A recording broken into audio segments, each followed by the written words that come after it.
자, 여러분, 믿음의 유산, 믿음의 작품 5번째 시간 맞죠? 5번째죠?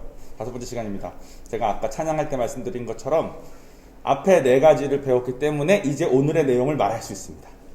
사실 지난주 내용이 제가 믿음의 유산 시리즈를 다 준비했을 때 이 4번째 주, 지난주가 제일 어려웠어요. 제일 어려운 주제였어요. 왜 어렵냐면 내용이 어려운 게 아니라 이걸 이렇게 삼키기가 어려운 거죠. 왜냐면 부서짐을 듣는 것도 힘들고 자기 자신이 부서졌다고 생각하는 것도 되게 힘듭니다. 왜냐면 일단 세상에서는 부서졌다 그러면 멸시하잖아요. 그래서 우리는 본능적으로 멸시받지 않으려고 노력하고 살아온 사람들입니다. 그런 분들에게 갑자기 부서졌다, 장애 있다 이런 말을 하면 좀 불쾌할 수 있습니다. 그 프랭크 시나트라인가 하는 사람의 그 My Way라는 노래 있잖아요. 맨 마지막 끝에 이게 I did it my way 이렇게 끝나는 노래가 있는데 그게 무슨 말이냐면 내가 낸데 이 말입니다. 내가 내 원하는 대로 내가 했다. 이게 나야 이거예요. 그러니까 성경이 거짓이거나 제가 그랬죠. 이 믿음의 유산 믿음의 작품 시리즈의 첫 번째 성경 말씀이 요한복음 3장 16절이었습니다. 거기에는 하나님의 세상에 대한 진단과 처방이 나온다고 그랬어요. 진단은 멸망치 않고, 즉 멸망하고 있다는 게 진단이고 처방으로 예수님을 보내셨다는 게 처방이었다고 그랬습니다. 즉 하나님이 성경을 통해서 이 세상에 내린 진단, 우리 모두에게 내린 진단은 우리는 멸망의 길로 가고 있다는 거예요. 그래서 우리 모두에게 맞는 처방으로 예수님이 필요하다고 하셨습니다. 근데 세상에서는 I did it my way. 나 내 방법대로 해서 내가 잘 살았어. 내가 엄청난 걸 얻은 건 아니지만 그래도 나 잘 살았어.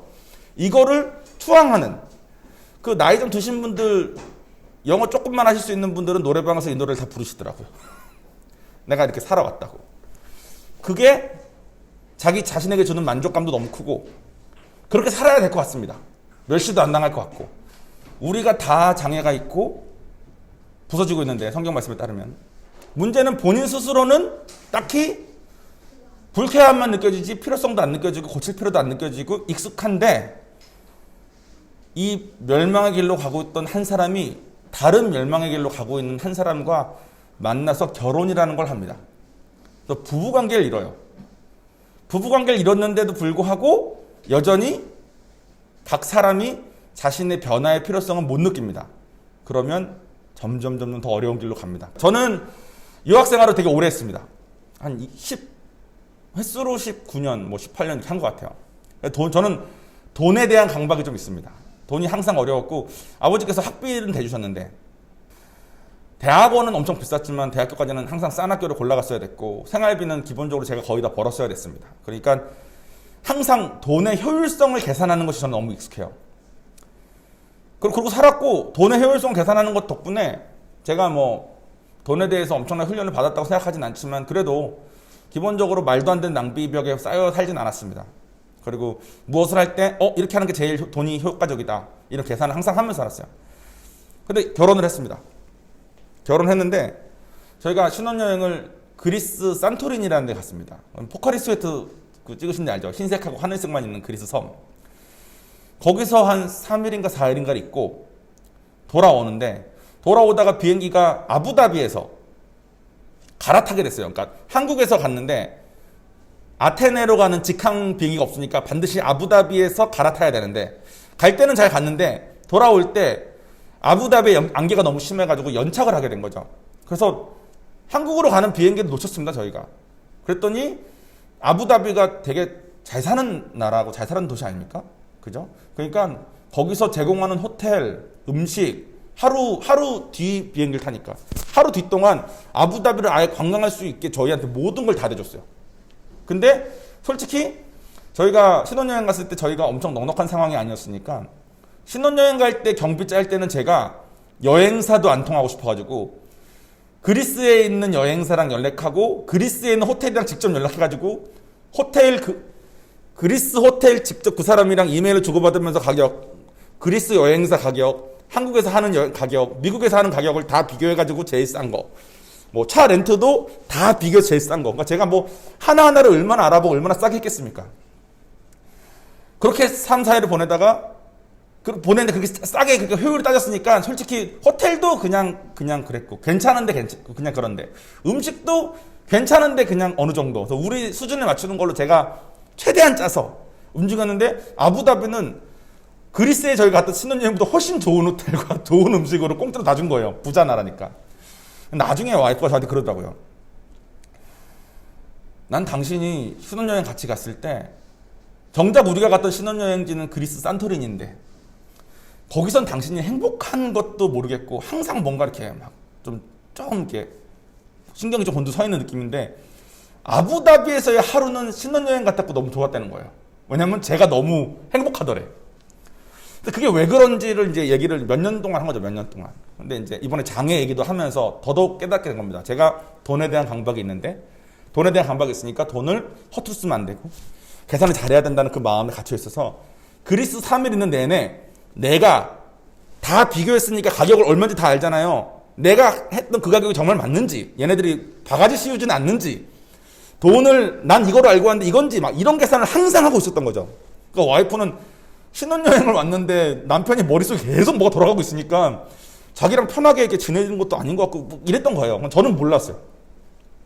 근데 저는 스스로 저는 신혼여행지를 이렇게나 많이 알아보고 했으니까 우리처럼 싸게 이렇게 잘하고 하는 사람 없다라는 자부심마저 있었습니다.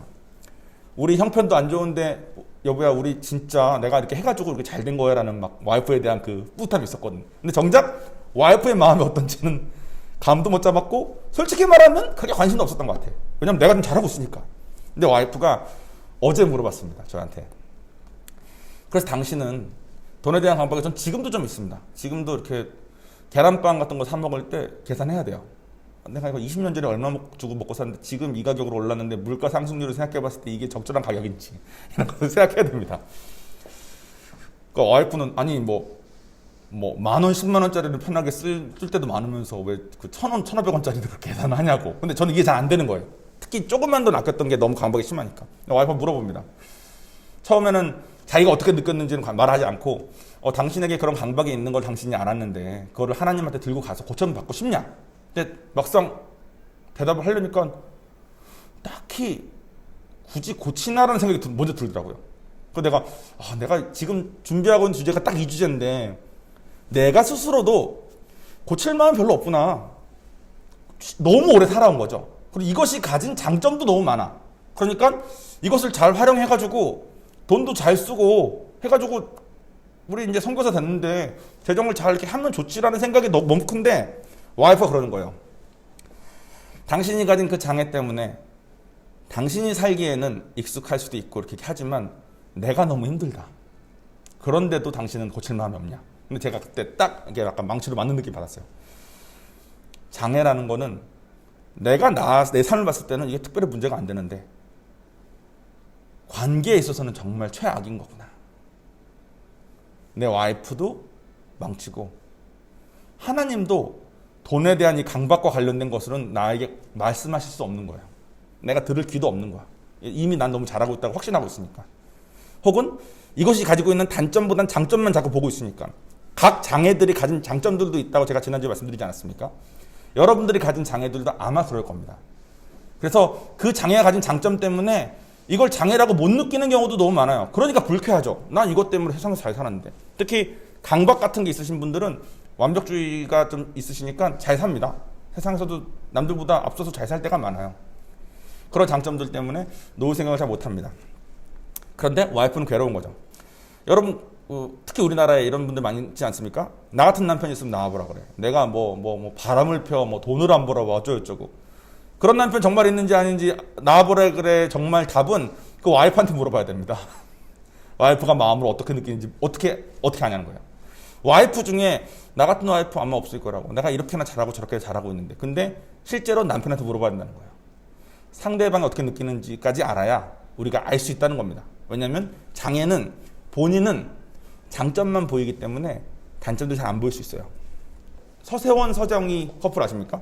서세원이라는 코미디언이랑 서정희라는. 지금은 이제 이혼해서 서세원이 욕을 많이 먹죠. 서세원이 막 바람 폈고 어쩌고 저쩌고. 근데 서정희가 지금 이제 싱글로 살면서 아들을 데리고 사는데 집을 완전 모델하우스처럼 꾸며놓고 산답니다. 정말 그렇게 잘하는 여자인 거죠. 강박이 아마 있는 것 같습니다. 근데 서정이가 인터뷰한 내용 중에 한 내용을 제가 인상 깊게 본 게 뭐냐면 같이 살고 있는 아들이 이렇게 말했대요. 엄마, 우리 집에서는 내 냄새가 안 나. 그러더래. 아들의 채취가 안 남을 만큼 청소하고 사는 거예요. 만약에 서세원이 모델처럼 하는 것을 좋아하고 인정받길 좋아하는 사람인데 서정이가 그렇게나 집을 깨끗하게 치우고 이게 정말 중요한 사람이었으면 서세원도 아마 꽤나 갑갑했을 겁니다.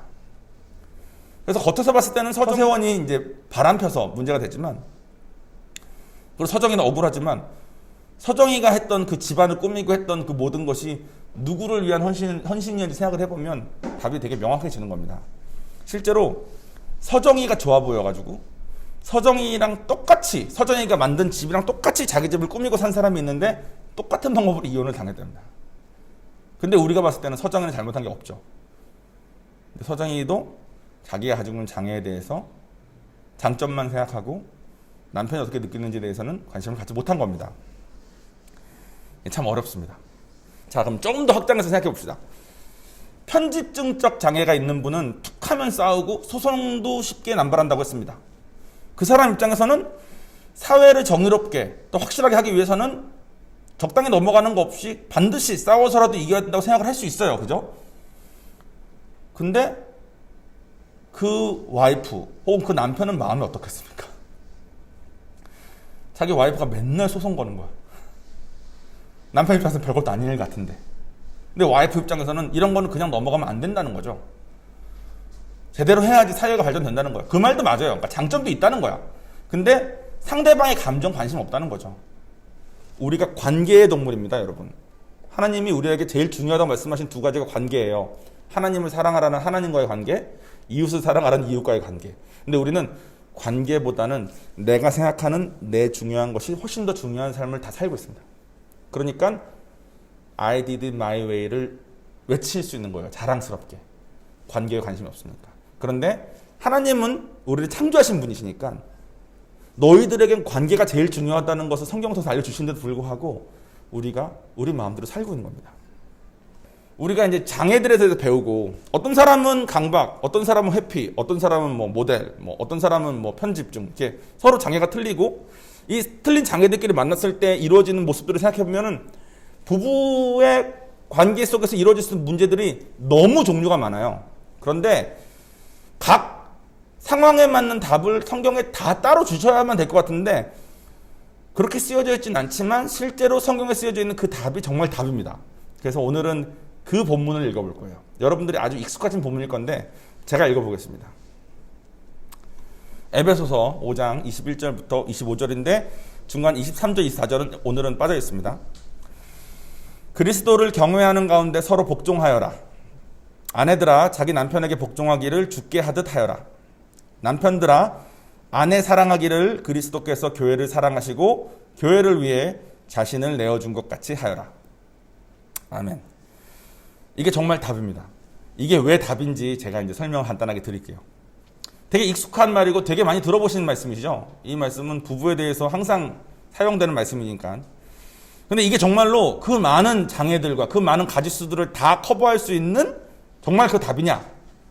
간단히 말해서 배우자가 정말로 이걸 통해서 바뀔 수 있냐? 이렇게 생각할 수 있는데 그것에 대한 답이 정말 이겁니다. 그 내용이 잘 표현된 이야기를 제가 한 가잖아요. 제가 신 목사님께 배운 건데 어떤 여자 한 분이 강박이 심한 남편과 결혼을 했답니다. 그리고 강박이 심한 이 남편이 출근할 때 항상 종이 쪽지에다가 1번 빨래, 2번 오늘은 거실 청소, 3번 뭐 무슨 방향제 켜놓고, 4번 자동차 뭐 맡겨놓은 거 찾아오기, 5번 밥 오늘은 반찬 6가지로 해가지고 저녁을 차려놓기, 7번 이렇게 해서 다 적어놓고 가는 남편이었대요. 그 남편 입장에서는 와이프가 뭐 해야 될지 고민할 필요 없이 내가 시킨 것만 딱 하고 남은 시간은 쉬라고 와이프를 배려한다고 맨날 서럽한 겁니다. 강박인 사람 입장에서는 정말 그럴 수 있습니다. 완벽해야 되는데 자기가 생각하는 완벽은 이것만 이상이면 되니까 이것만 하면 된다, 나머지는 하지 마라 라면서 자기가 정해준 걸 주는 거죠. 그 와이프는 남편이 퇴근하는 시간이 몇 시인지를 계산하고 그때까지 그거를 다 해야만 되는 삶을 살다가 이 와이프가 견디다 못해 그 남편과 이혼을 했답니다. 이혼을 하고 몇 년 동안 혼자 살다가 이번에는 강박이라고 눈꼽만큼도 없는 어떤 남자를 만났어요. 근데 이 남자가 이제 믿는 사람이었대. 믿는 사람과 결혼을 했답니다. 근데 이 남자는, 재혼한 이 남자는 조금 반대야. 맨날 아침에 출근할 때 뭐라고 나가냐면, 여보, 오늘 아무것도 하지 마. 그러고 나간대요. 여보, 오늘 저녁도 내가 와서 이렇게 해줄 테니까 아무것도 하지 마. 그러고 나간대요. 그 여자가 처음에는 이 남자는 아무것도 시키지 않으니까 참 좋다. 내가 참 자유함이 있고 마음이 좀 이제 좀 숨을 좀 쉴 것 같다. 이런 마음으로 살았답니다. 근데 집에 맨날 가만히 있으면 뭐합니까? 그죠? 그러니까 이 사람 왔을 때 밥도 좀 해주고 싶어서 밥도 좀 하게 되고, 집에 빨래가 보이면 빨래도 좀 하게 되고, 못하는 못할 수도 있고, 그죠? 그리고 살다가 어느 날 좀 지나다가 빨래더미 구석에서 예전 남편이 출근하기 전에 적어놓은 일을 해야 되는 그 리스트가 딱 보였대요. 종이를 찾은 거야. 그래서 이 여자가 그 종이를, 맞다. 옛날 남편 이런 거 맨날 주고 갔지. 이런 종이 주고 가가지고, 이걸 날 위한답시고 하고 갔지. 라는 마음으로 종이를 읽었는데, 종이를 읽자마자 이 여자가 너무 놀란 거예요. 왜냐면, 지금 남편을 위해서 자기가 매일 하고 있는 것들이더래. 앞에 있는 남편을 위해서 그 일을 할 때 여자의 마음은 지옥 같았을 겁니다. 이거 안 하면 뭐라 그러니까. 기본적으로 강박 있는 남자는 상대방을 컨트롤하기 원하니까 당신은 내가 시킨 것만 하면 돼, 걱정하지 마, 이런 마음으로 그렇게 하니까.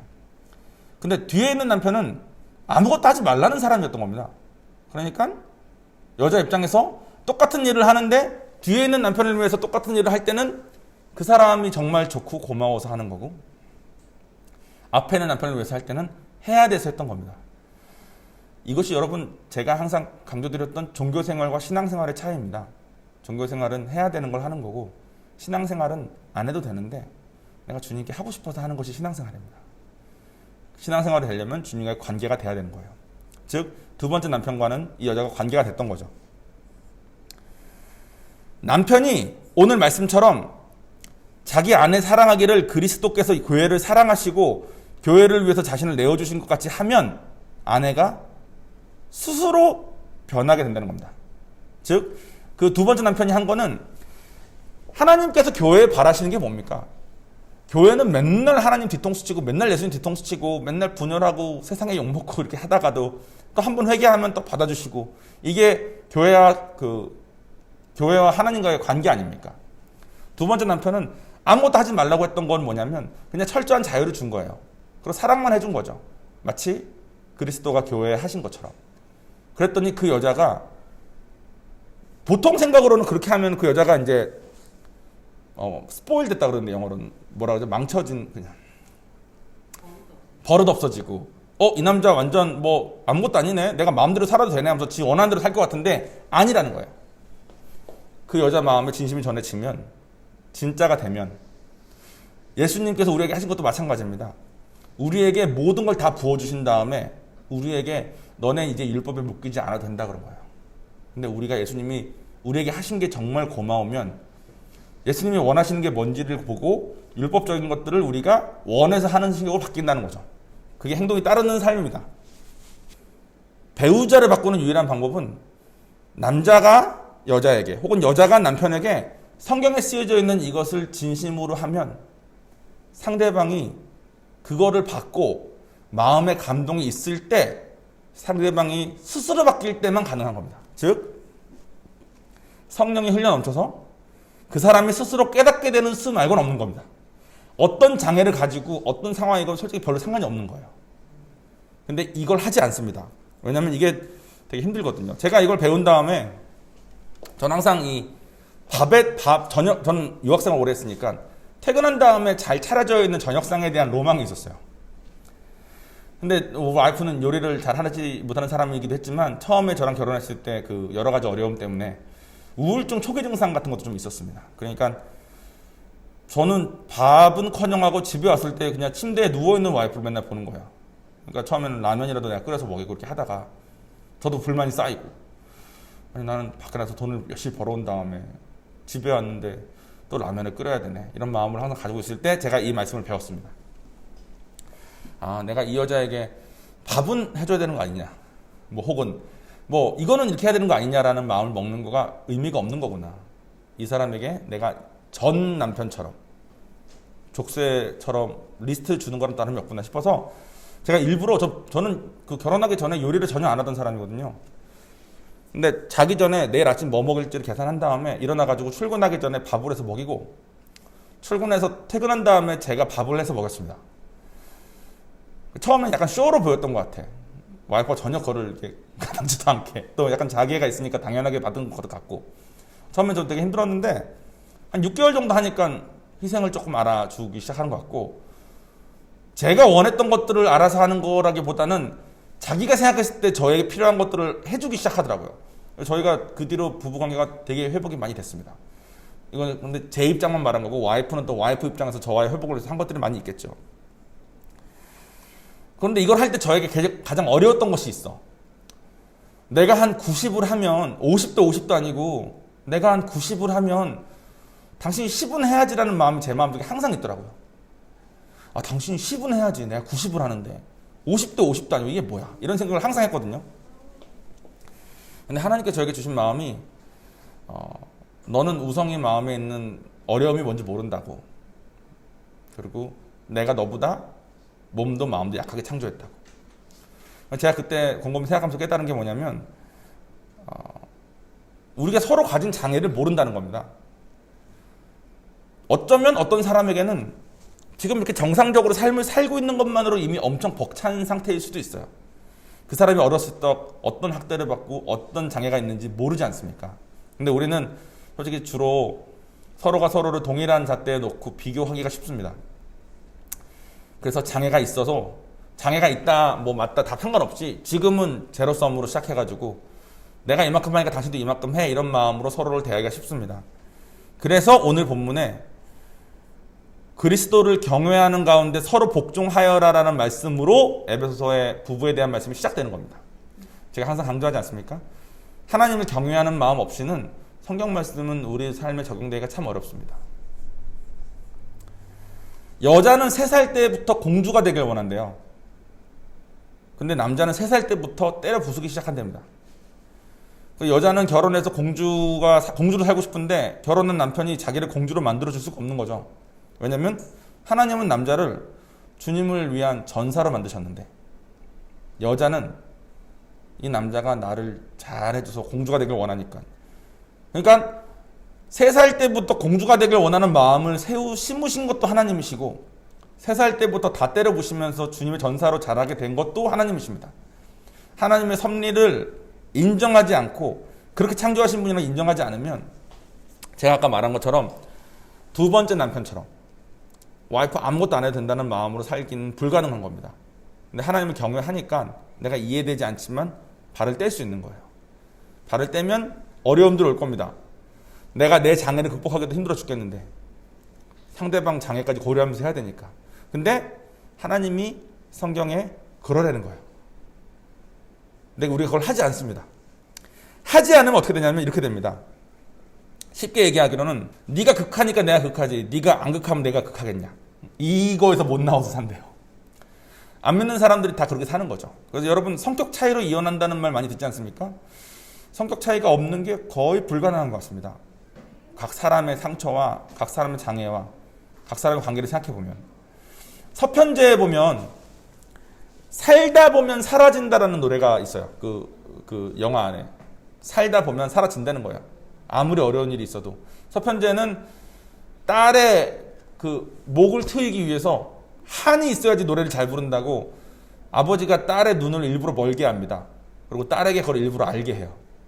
그 한을 가지고 노래하라고. 그걸로 생긴 장애가 얼마나 심하겠습니까? 그죠? 눈을 잃었는데. 근데 살다 보면 사라진다는 거예요. 그리고 그것이 믿지 않는 자에게 있는 유일한 희망일 수도 있습니다. 너 지금 어렵지. 네 남편 때문에 어렵지. 뭐 네 자식 때문에 어렵지. 근데 살다 보면 사라져. 다들 그렇게 살아. 근데 믿는 자에겐 다르다는 거예요. 믿는 자는, 보통은 믿는 자들도 이제 그냥 저 사람 바꿔달라고 기도하지만 성경은 그렇게 쓰여지지 않다는 겁니다. 성경에 쓰여진 내용은 내가 나의 가지고 있는 이 장애들이 나는 괜찮지만 상대방에게 괴롭게 해서 관계를 망칠 수 있다는 걸 인정하고 내가 내 장애에서 나오기 위해서 아내를 위해서는 남편이 아내가 교회이고 남편이 그리스도인 것처럼 그리스도가 교회를 위해서 교회가 아직 죄인 되었을 때 오셔서 죽으셨잖아요. 한 것처럼 하는 거고 아내는 남편이 그리스도인 것처럼 그리스도는 죄가 없으셨습니다. 그리고 그리스도는 성경적인 것만 하셨어요. 그래서 남편이 성경적이지 않은 것을 할 때 돕는 것은 어렵지만 비성경적인 것이 아닌 이상은 남편이 무엇을 하건 그 남편이 하는 행동들을 하나님이라고 생각하고 섬기기만 하면 그 집에 시작될 수 있다는 겁니다. 그러니까 여러분 종교생활이 아니라 신앙생활의 첫 걸음으로 지금 여기 세 커플의 부부가 와 있는데 남편은 남편의 역할, 아내는 아내의 역할을 살아내는 방향을 가봤으면 좋겠습니다. 그래서 주님이 하실 일들을 기대하는 마음으로 갔으면 좋겠어요. 기도하겠습니다.